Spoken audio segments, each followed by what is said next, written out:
আসসালামু আলাইকুম ওয়া রাহমাতুল্লাহি ওয়া বারাকাতুহু। ইন্নাল হামদালিল্লাহ ওয়াসসালাতু ওয়াসসালামু আলা মান লা নাবিয়্যা বা'দা। আম্মা বাদ। সম্মানিত দর্শক শ্রোতা, কাছে কিংবা দূরে, দেশে কিংবা প্রবাসে যে যেখান থেকে ভিডিওটি দেখতেছেন এবং পরবর্তীতে দেখবেন, সকলকে আন্তরিক অভিনন্দন ও মোবারকবাদ। সম্মানিত দর্শক শ্রোতা, আজকে আমি আপনাদের কাছে যে বিষয়টি নিয়ে আলোচনা করব সেই বিষয়টি হলো তাওবা। আল্লাহ সুবহানাহু ওয়া তাআলা পবিত্র কুরআনুল কারীমের ভিতরে ইরশাদ করেছেন, ইল্লা মান তাবা ওয়া আমানা ওয়া আমিলা আমালান সলিহা ফাউলাইকা ইউবাদদিলুল্লাহু সাইয়্যাতিহিম হাসানা ওয়া কানাল্লাহু গফুরুর রহিমা। আল্লাহ সুবহানাহু ওয়া তাআলা বলেন, ইল্লা মান তাবা, যখন কোনো ব্যক্তি তওবা করে, ওয়া আমানা, এরপরে ঈমান আনে, ওয়া আমিলা আমালান সলিহা, এরপরে যারা ভালো কাজ করে, নেক কাজ করে, ফাউলাইকা ইউবাদদিলুল্লাহু সাইয়্যাতিহিম হাসানা, আল্লাহ রাব্বুল আলামিন তার পিছনের সকল গুনাহরাশিগুলো মাফ করে দেয়। সুবহানাল্লাহ। দর্শক শ্রোতা, তো এই আয়াতের ভিতরে আল্লাহ সুবহানাহু ওয়া তাআলা বলছেন, যদি কোনো ব্যক্তি পাহাড় সমানও যদি গুনাহ করে, সাগরের পানি সমানও যদি গুনাহ করে, কিন্তু এরপরে যদি তার গুনার কারণে যদি সে অনুতপ্ত হয়, লজ্জিত হয়, আর আল্লাহর দিকে যদি ফিরে আসে এবং সে যদি তুবু ইলাল্লাহি তাওবাতান নাসুহা, তওবাটা যদি প্রকৃতপক্ষে মানে এমন তওবা হয় যে তাওবাতান নাসুহা, যত এমন তওবা যে দ্বিতীয়বার আর সে ওই গুনার দিকে, পাপের দিকে ফিরে যাবে না, আল্লাহ রাব্বুল আলামিন তখন তার পিছনের সকল গুনাহরাশিগুলো মাফ করে দেন, তাকে নিষ্পাপ বানিয়ে দেন। কোরআনের আয়াত দ্বারা, আয়াতের শেষ অংশে বোঝা যায় যে আল্লাহ রাব্বুল আলামিন তার আমলনামায় যত গুনাহ ছিল ওই গুনাহগুলোকে আল্লাহ সুবহানাহু ওয়া তাআলা পরিবর্তন করে দিয়ে নেকি দ্বারা পরিপূর্ণ করে দেয়। সুবহানাল্লাহ। সম্মানিত দর্শক শ্রোতা, এবার আমরা চলে যাব হাদিসের দিকে। আল্লাহ সুবহানাহু ওয়া তাআলা এর হাবিব রাসূল পাক সাল্লাল্লাহু আলাইহি ওয়াসাল্লাম হাদিসের বিষয়ে ইরশাদ করেছেন, রাইসুল মুহাদ্দিসিন হযরত আবু হুরায়রা রাদিয়াল্লাহু তাআলা থেকে হাদিস কানা বর্ণিত, আন আবি হুরায়রা রাদিয়াল্লাহু তাআলা আনহু قال سمعت رسول الله صلى الله عليه وسلم يقول والله إني لأستغفر الله وأتوب إليه في اليوم أكثر من 70 مرة رواه البخاري। সম্মানিত দর্শক শ্রোতা, হাদিসটি সহিহুল বুখারী শরীফের প্রসিদ্ধ একখানা হাদিস। রাইসুল মুহাদ্দিসিন হযরত আবু হুরায়রা রাদিয়াল্লাহু তাআলা আনহু থেকে হাদিস কানা বর্ণিত।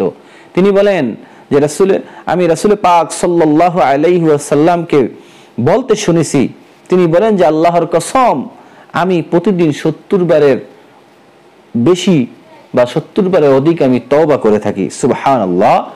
বা এখানে রাসূল পাক সাল্লাল্লাহু আলাইহি সাল্লাম উম্মতদেরকে শিখানোর উদ্দেশ্যে তিনি তওবা করতেন, অথবা উম্মতের আপনার গুনাহের জন্য তিনি তওবা করতেন, কিন্তু আল্লাহ রাসূল সাল্লাল্লাহু আলাইহি সাল্লাম তিনি ছিলেন নিষ্পাপ, মাসুম। আল আম্বিয়া ও মাসুমুন, সকল নবী আলাইহিস সালাম হলেন নিষ্পাপ। সম্মানিত দর্শক শ্রোতা, তো আল্লাহ রাসূল সাল্লাল্লাহু আলাইহি ওয়াসাল্লাম উম্মতদেরকে শেখানোর জন্য তিনি নিজে তওবা করতেন এবং সাহাবায়ে কেরামদেরকে তওবা করতে বলেন। যেমন অন্য হাদিসের ভিতরে আসছে, আনিল আগর ইবনে ইয়াসারিল মুজান্নি রাদিয়াল্লাহু তাআলা আনহু قال قال رسول الله صلى الله عليه وسلم يا ايها الناس توبوا الى الله ওয়াস্তাগফিরুহু ফাইন্নী আতুবু ফিল ইয়াউমি 100 মাররাতিন রাহুল মুসলিম। সম্মানিত দর্শক শ্রোতা, হাদিসটি মুসলিম শরীফের হাদিস।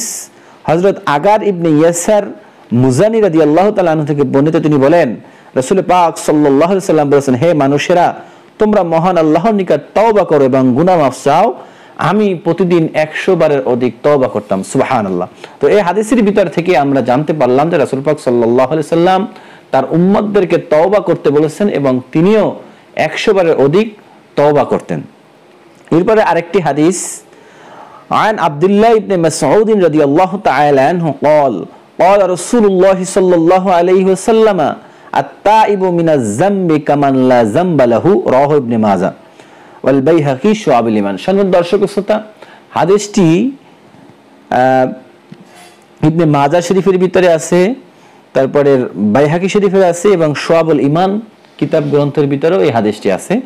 হযরত আব্দুল্লাহ ইবনে মাসউদ রাদিয়াল্লাহু তাআলা আনহু থেকে হাদিস কানা বর্ণিত, তিনি বলেন যে রাসূল পাক সাল্লাল্লাহু আলাইহি ওয়াসাল্লাম ইরশাদ করেছেন, গুনাহ হতে তাওবাকারী, যে আত্তাইবু মিনাজ জামবি, যে গুনাহ থেকে তাওবাকারী হলো কামান লা জামবা লাহু, সেই ব্যক্তির ন্যায় যার কোনো গুনাহ নেই। সুবহানাল্লাহ।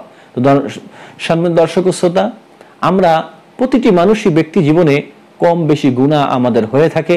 আমরা এমন কেউ বলতে পারবো না যে আমাদের জীবনে কোনো গুনাহ নেই। একমাত্র নবী আলাইহিস সালামদেরকে আল্লাহ রাব্বুল আলামিন তাদেরকে হেফাজত করেছিলেন।